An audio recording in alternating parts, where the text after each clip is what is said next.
Akta Pengangkutan Jalan Seksyen 42 Kurungan 1. Kau tahu tak apa benda sebenarnya benda ni? Yang orang kata part 2 Seksyen 42 ni. Kalau korang kena tangkap dengan part 2, apa tindakan yang korang kena ataupun apakah yang terjadi pada korang? Satunya adalah korang kena bayar denda, itu saman, dan keduanya adalah korang boleh dikenakan penjara selama 2 tahun. Kalau tak ada luck, aku rasa seminggu pun tak syok kena penjara dia kan. Lagi tak ada luck kalau kau kena 2 tahun. Okey, itu satu hal. Satu hal lagi adalah untuk kau bayar denda. Contoh itu hari macam kau tahu aku baru je kena juga Seksyen 42 sebab kita bawa cara melulu. Korang tahu aku kaki wili dan aku pun ketangkap. Selama 20 tahun dah lebih kurang aku berlega-lega di Kuala Lumpur. Baru tahun ni, tahun 2026, aku kena tangkap. Ini bukannya aku nak sekadar nak buat konten ke apa, tak. Memang akulah yang beria pergi wili-wili apa semua kan. Memang ya aku pun banyak konten wili dan tak nasib baik lah aku ditangkap di KL. So sewaktu aku ketangkap tu masuk balai, yang tak bestnya adalah bila kau kena sidai ya Sabtu malam Ahad cuti. Memang aku tahu cuti, tapi bila kau urusan untuk settlekan dokumen-dokumen report kau tu mengambil masa yang sangat-sangat lama. So bagi aku benda tu menyusahkan korang. Kalau korang ada kerja Ahad tu pisang mungkin korang bukan kerja kerajaan, kerja cuti. Kalau swasta, kalau kau kerja apa-apalah kan, mall ke apa ke,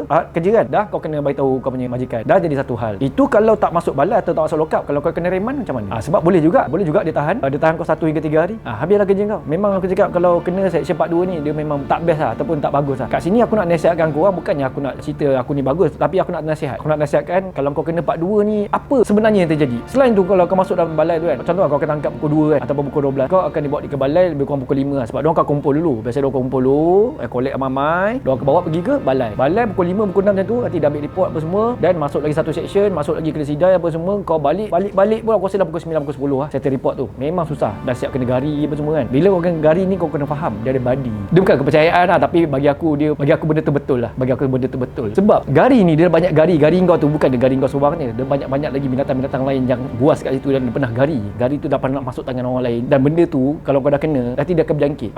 Nanti kau akan keluar masuk balai je. Contohnya aku lah. 2 minggu aku lepas kena part 2 tu, aku kena Seksyen 64 pula kereta. Lepas keluar motor, kereta pula kena 2 minggu. Maknanya dah sebulan tu aku kena 2 seksyen. Satu Seksyen 42 motor, Seksyen 64 sebab aku rem dekat tu, driver, letup esok pop kena 64. Pun sama juga kena sidai. Daripada pukul ni awal sikit lah, kereta cepat sikit. Dah apa semua dah kumpul, pergi ke balai ambil report, balik pukul 6.30 pagi lah. 6.30 pagi Kalau motor tadi berapa? 10 pagi. Memang susah. Satu hal lagi, kau kena ada orang untuk jamin. Kalau mak kau tak nak datang ataupun kau tak ada parents ataupun kau siapa-siapa lah tak ada jamin kan, dan kau masuk lock up. Susah. Lepas kau keluar, contohlah ada member atau siapa yang ikat jamin. Bila ikat jamin kau balik rumah, motor kau akan tinggal. Satu hal lagi tu, motor kau akan modify, silap kau kena sendekkan balik. Kalau tak sendekkan balik, banyak kerja lah. Banyak benda nak kena buat. Mungkin kena sidai ke, mungkin kena apa ke, aku tak tahu. Ada mungkin juga barang kau boleh dikopek, aku tak tahulah. Selalunya lah kalau motor kau lawan ni, lagi barang tu hilang, exhaust kena lembat, apa-apalah. Bukan aku cakap anggota yang lembat. Tak, aku tak tahu siapa yang tahulah. Ada orang-orang lain yang dalam tu yang boleh masuk dalam tu boleh ambil ke kan. So benda tu lah. Apa lagi aku rasa tak best dengan Seksyen 42 ni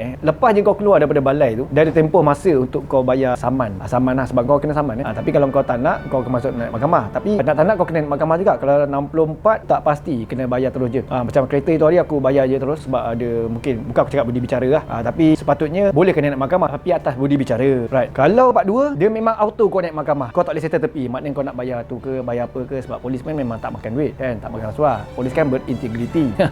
So kau kena naik juga mahkamah. Macam aku ditarikhkan pada berapa hari bulan itu, hari minggu lepas. Aku naik mahkamah ke Mahkamah Jalan Duta pukul 8 pagi. Aku kena pergi sana untuk report lah. Kalau tak aku diberi waran tangkap daripada aku ketangkap dan orang pun kenal aku dan aku pun ada bengkel macam ni. Buat apa aku nak lari? Baik aku pergi je, serah diri je kan. Okay, so aku naik mahkamah. Aku naik mahkamah pukul 8 dan yang tak best juga kena sidai juga bayar mahkamah. Memang ramai gila punya. Aku punya sebutan pukul 1:30 hari. Okay, lepas je mahkamah panggil apa semua, sebut kesalahan. Senang aku cakap lah korang jangan cakap tak mengaku lah. Mengaku salah sebab tanya nanti kau mengaku tak? Ni kau mengaku je. Kau tak payah nak delay tak payahlah, serabut lah. Sebab kalau kau tak ada bukti, kau tak ketangkap bro. Kau mesti ada video apa semua tu, dah tunjuk dah siap. Kau tak payah nak lawan mahkamah lah, kau nak bayar lawyer apa semua tu, menyusahkan kau je, tak payah. Okay, so dengan aku punya pengalaman ni yang dah aku kena part 2 ni, aku cerita lah bagi korang yang mungkin nanti akan kena ataupun dah kena sekarang. Kau akan tengok macam mana nak handle kes ni. Bila masuk mahkamah tu, kau ada lawyer ataupun kau kena ada seorang yang ikat jamin. Macam aku aku datang seorang, aku cowboy je sebab aku tak tahu. Dan aku datang je lah, dan ada lawyer yang offer lah. Ahmad, kamu datang seorang je ke? Cakap seorang. Habis siapa yang ikat jamin? Aku tak tahu. Ingatkan boleh bayar macam denda je. Dia kata tak boleh, kena ada ikat jamin. So aku pun naik mahkamah apa semua, aku bayar pada lawyer and adalah sekian-sekian amount, nanti kau bincang lah berapa amount kau.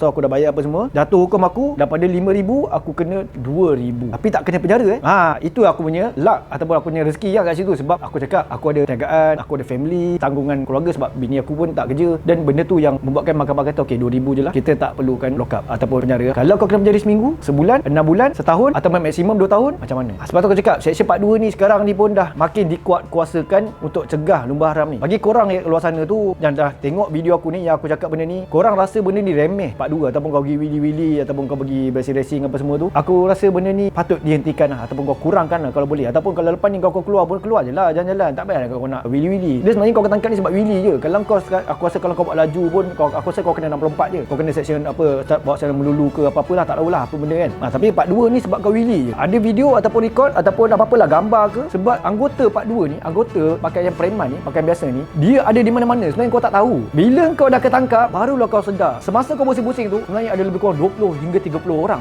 yang pakai preman ni. Kadang-kadang sebelah kau je, tapi kau tak perasan. Bila kau ketangkap pun kau perasan. Sebab kau dah mula mengenal cara diorang. Oh, macam ni. Cara diorang tahu badan macam mana, pakaian macam mana. Kau dah tahu dah gerak-geri diorang. Sebab aku dah ketangkap. Sebab tu bila aku keluar aku dah tahu lah. Ini part 2 ni. Ini part 2 ni. Korang je tak tahu.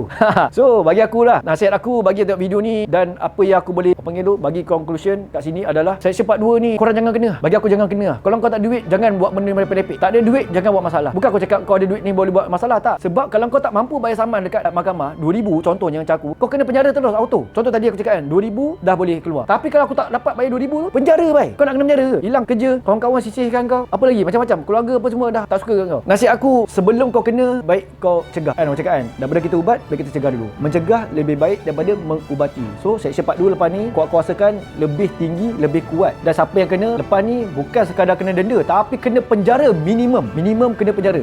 Bagi akulah, ini bukan aku buat video ni atas dasar anggota ataupun balai-balai mana yang suruh aku buat video, tak. Tapi atas aku punya belas ihsan ataupun aku punya pengedaran lah. Aku punya pengalaman, aku nak beritahu korang janganlah kena dengan part 2. Janganlah wili. Kalau nak keluar je lah. Nak main motor, main je lah motor. Sebab aku kesian kat korang, aku main motor, kau main motor. Tapi aku, sebab aku ada bisnes, aku ada duit untuk bayar saman, untuk bayar denda, untuk bayar mahkamah. Kalau kau ada tak duit, kalau ada 5,000, tiba-tiba kau kena maksimum 5,000, ada tak duit nak bayar? Kau tak kesian ke mak ayah kau nak keluarkan duit, nak ikat jamin kat kau, tebal muka lagi, nyusahkan nak pergi mahkamah. Benda ni makan benda yang sangat-sangat banyak benda ni rumit. Bagi aku tak payahlah. Nak main motor silakan, tak ada siapa nak marah. Cuma aku cakap biarlah berpada nak main motor kena ada duit dan janganlah wili-wili.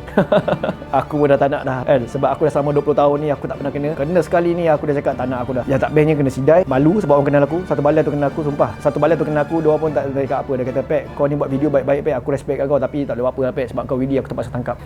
Aku pun tak boleh buat apa lah. Aku pun salah, aku mengaku je. Minta maaf cik, tak apalah, tangkap saya. Dan inilah yang terakhir. Satu lagi, aku ingat, kali kedua kalau kau tangkap, kau akan didouble kan. Contoh tadi 5,000 minimum kan, ataupun maksimum kan, kau punya ikat jamin kan, kau kena 10,000. Dan ber 2 tahun, kau jadi 4 tahun. Janganlah kena tangkap dengan part 2. Nasihat saya, sekali lagi pada luar sana yang tengok ni, main motor jadikan sebagai hobi. Jadilah rider yang berracing dalam track, ataupun jadilah rider profesional, ataupun peniaga-peniaga yang repair motor, servis motor untuk kegunaan harian. Dan jangan lumba haram ataupun ditangkap part 2. Aku rasa lebih 30 kali dah aku cakap jangan ketangkap dengan part 2. Kalau kena, kau rasalah apa yang aku cakap ni. Right? Jangan lupa subscribe, like and share. Lupa. Siapa yang pernah ketangkap kat sini part 2? Cuba komen pengalaman korang. Sama tak macam saya? Ataupun kau kena teruk lagi? Komen. Aduh.